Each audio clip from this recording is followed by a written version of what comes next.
Suph-Reeds. Because also in the Song of Moses, he points out that this too alluded to a future event, as according to Rashi, the famed biblical commentator that we find that writes a lot on the Torah. Rashi also pointed out that the Song of Moses in Exodus 15 alluded to a future event. The rabbi went on to tell me that with the song being written in future tense, that Rashi commented saying that undoubtedly Moses will be back from the dead, and that he would sing the Song of Moses again, or the Song of Redemption as it is called by the Jewish people, during the Messianic age. And I went back and I began to read the Hebrew text on this, and I wanted to share a little bit of this with you, because to me it is fascinating because of being Jewish, part Jewish myself. It's something that I want to share with my Christian friends as well as with my Jewish brothers, because I noticed a very similar parallel. And not that I am trying to give my brothers Jesus, but I am trying to look at this fascinating parallel that they may as well find fascinating too. I'm going to take the moment here to read to you in the Hebrew text exactly what Moses says in Exodus 15, beginning in verse 1. He says, Az Yashir Moshe Ubnei Yisrael. And Moses and the children of Israel sang, Et Hashirah Hazot, this song, La Adonai, as the Christians would say to Jehovah, but for the Jewish people we say to the Lord.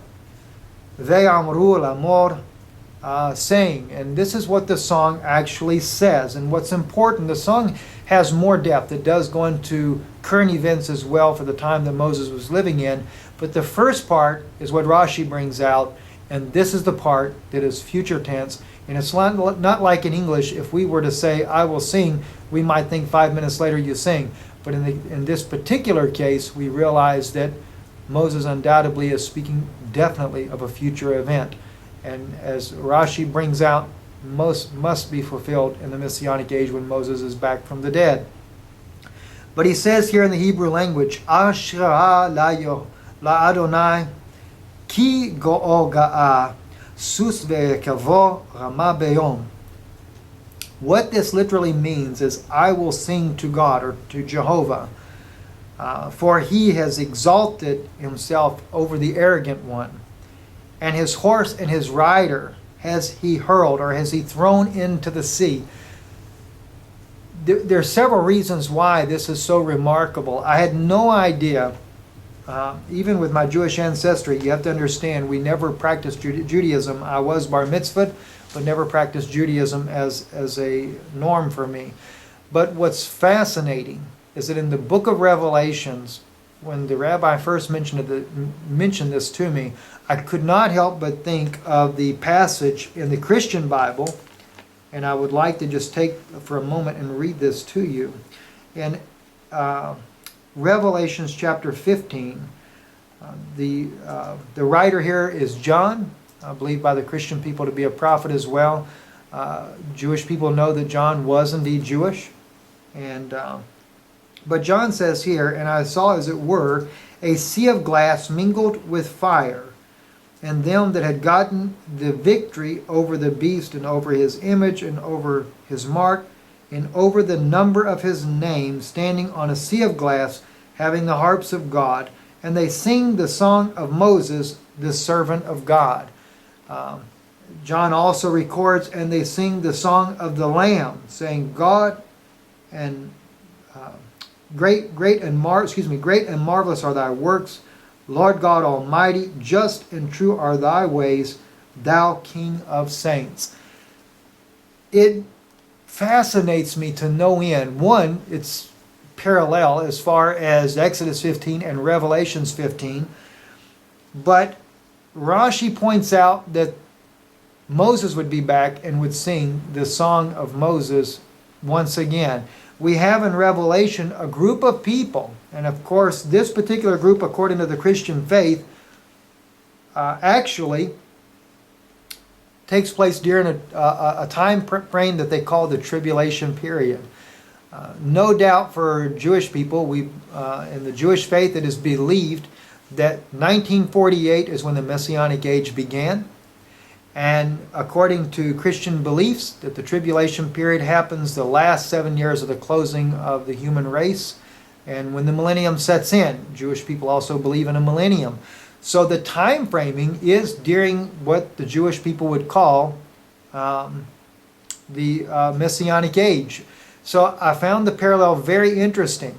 But what was even more interesting, understanding the Christian faith as well as I have given my own life to Christ, I also noticed that the Christian faith, many in the Christian faith, believe that God will send back two witnesses that will specifically go to Israel, and that is Elijah and Moses. I never knew that the Jewish people believed that Moses would be back as well.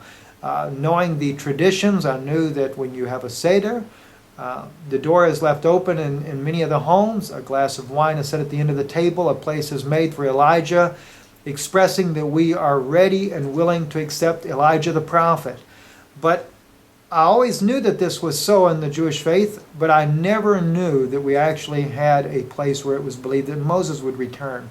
So there was another interesting parallel in that as well. According to the Christian faith, though, the two witnesses are killed after 3.5 years of their testimony, of their preaching, calling out to the Jews, trying to bring them to Christ in the Christian faith. And inevitably, they are killed after 3.5 years, and then the Antichrist then moves on the scene with 42 months, another 3.5 years, where he hunts down the remnant of the Jews and goes after them to kill them off. Of course, these Jews then will actually overcome. It's the 144,000 written in Revelations chapter 7. And they overcome this beast over the mark and over his name and over his image. They come out on a sea of glass. And what's interesting to me is the fact that in this case, then there are 3 seas that the children of Israel cross. They crossed the Red Sea with Moses. Tuvia Bielski fulfilled the future event where the Sea of Reeds alluded to the future. And then the last sea, which they come across, is the Sea of Glass. I'm not sure exactly yet. I am prayerfully considering what all this might mean, how this might play out. But one thing that I really caught that really was a blessing to me, and it is the actual part of the horse and his rider. And if you notice when I read this to you, it is in singular form. It is one horse, one rider. And he is hurled into the sea, according to the Hebrew text, and even according to the English Bible as well, whether you have a Tanakh or whether you use a Christian Bible, King James or what have you, it is singular. Later in the Song of Moses, he speaks of all the chief captains of Pharaoh, but in this particular case, he singularizes the horse and his rider. And I could not help but believe that this refers to the Antichrist spirit that has moved down through time all the way from Pharaoh to Judas Iscariot, the son of perdition, and even into Revelations where we have the four horses, and of course each one of those horses have a rider. But I believe that the rider is singular in nature. And the horse, he just changes his horse, and each horse has a representation. But the last horse he rides is a pale-colored horse, which is a mixture of the white, the red, and the black. When you mix those 3 colors together, you get a pale-looking color. And that is the Antichrist spirit on his last ride, doing everything he can to kill as many as he can. We find, though, in the book of Revelations, in chapter 20, finally that Antichrist, the devil, is thrown into the lake of fire itself. And what was odd and interesting to me is, of course, a lake of fire, as we would think of as far as color, would be red, or an orangish reddish looking color. And so therefore, perhaps when they translated the English Bible and put Red Sea, perhaps even that alluded to a future event. And possibly no mistake at all, because I don't believe that God makes mistakes. God bless you.